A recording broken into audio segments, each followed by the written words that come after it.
In today's video, we're going to be talking about the Pontiac Aztek and why it got canceled. So as usual, we're going to start with the model years, the styling, the pricing, the competitors, the sales numbers, the known issues, and the replacement. This car was replaced by the equally as bad Pontiac Torrent, so we are going to talk about that. So let's go ahead and get started with the model years. So the Pontiac Aztek first came out for the 2001 model year, and it hit the dealers in the latter part of 2000. The car ran from 2001 to 2005 with only one major change, which, well, was really just clearing up some plastic cladding, but whatever. This car was obviously discontinued in 2005, but there were still stragglers being sold brand new in 2007. So now we move on to the styling. So, the styling, it leaves a lot to be desired. Obviously, this black cladding, and that doesn't necessarily work with the car itself. So yeah, I'm glad Pontiac did away with that for the 2002 model year. And the rear, well, the rear doesn't really look much better. But one thing I will say about this car is it has a tint, which makes this one of the most versatile cars that you will ever come across.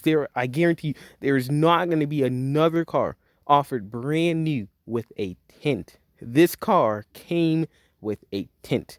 I mean, it wasn't an option, but still, you could get a tint in this car, primarily the all-wheel drive version, because you're probably going to go off-roading in it, go camping, do whatever you want, so you'll have a tint to help you.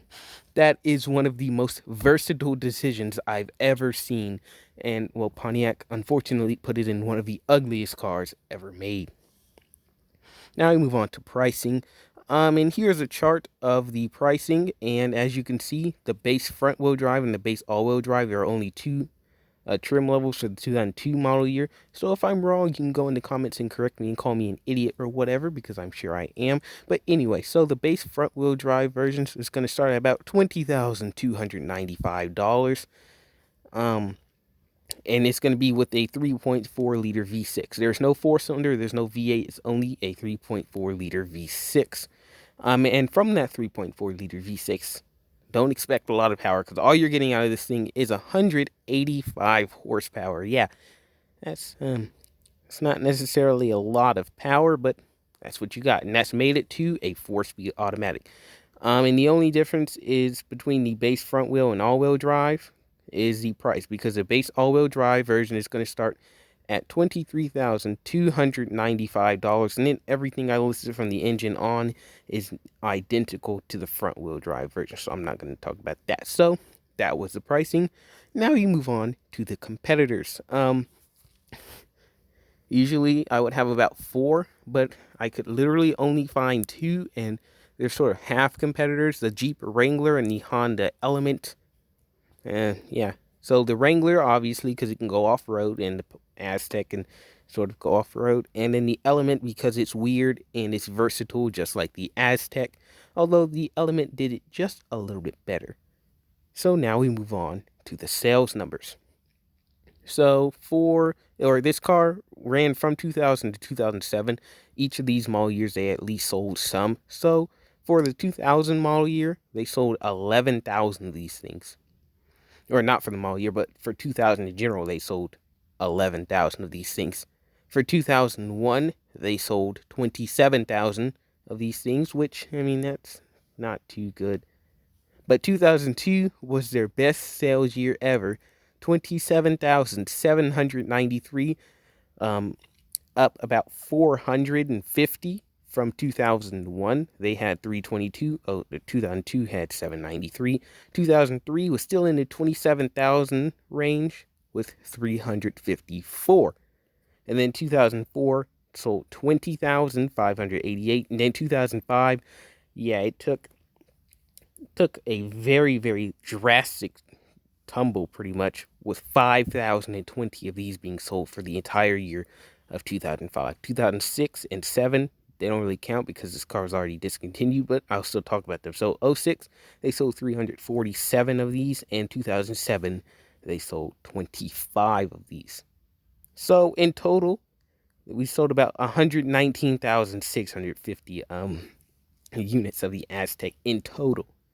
There's a lot of cars that can do better than that and not even a whole model year, particularly the F-150 and Silverado, but still, we only sold 119,000 of these. So on average, 14,956 people bought this car, and that's just on average. So obviously the Aztek was not a very strong seller, but that's according just to the sales numbers. But anyway, now we move on to the known issues.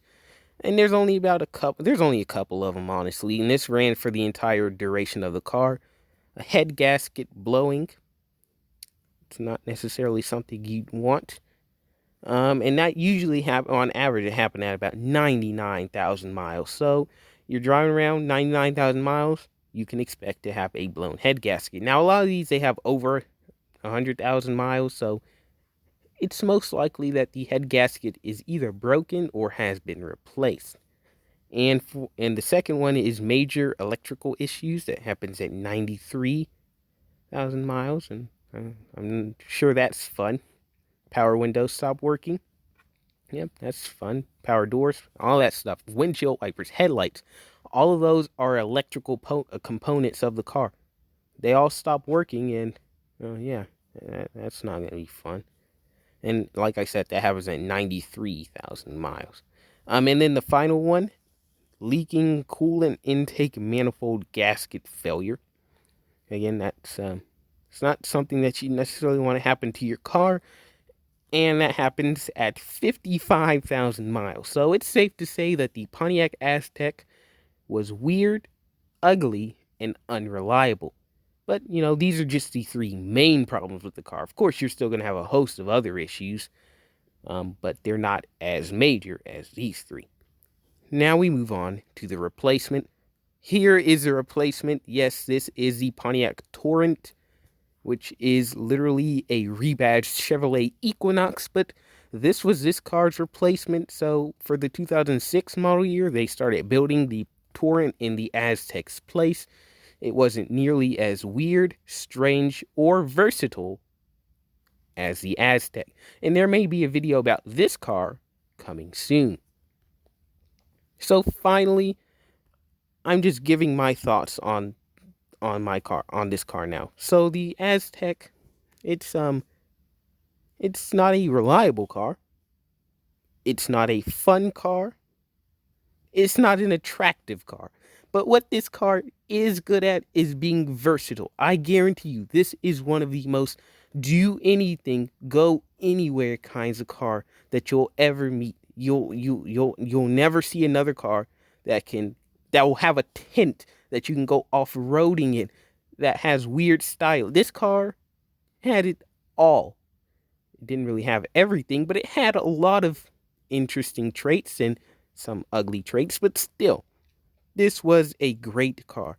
So that was the Pontiac Aztek and why it got canceled. I hope you guys enjoy, and I will see you in the next video.